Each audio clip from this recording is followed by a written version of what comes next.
यो बाइक सुरुमा चलाएर चेक गर्न मिलेन, त्यही भएर चाहिँ फेरि यसलाई हाउजिङ खोल्न पर्ने भयो।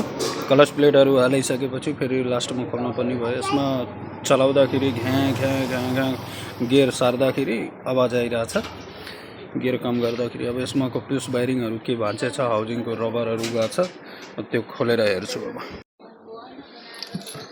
यो बाइरिङ भाँचिसकेको छ, यहाँको यो बाइरिङ फेर्न पऱ्यो, यो भाँचे छ। अनि यो हाउजिङ यसको प्लेट अगाडि पछाडि यस्तो प्लेट छ, पुरै यस्तो डेन्जर खाले छ।